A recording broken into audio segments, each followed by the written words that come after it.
చల్లుమంటూ తన రాకను తెలిపేను. హల్లు హల్లుమంటూ తొలకరి మేఘం వర్షించెను. చల్లు చల్లుమంటూ తన రాకను తెలిపేను. వాన నీటితో బుడమి తల్లి పులకరించెను. వాన జల్లుతో మట్టి వాసన పరిమళించెను. పీటలు వాడిన నేల దాహం తీరేను. పశుపక్షాదులు పరవశించెను.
రైతులు హలం పట్టి దుక్కి దున్నేరు.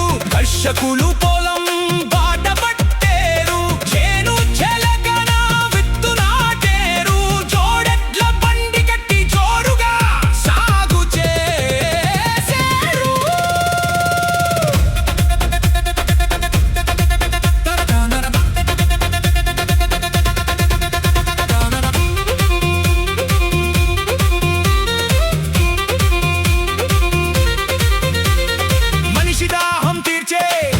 అమృతం ఈ వర్షం, మానవాళి ఆకలి తీర్చే మరో వరం ఈ వర్షం.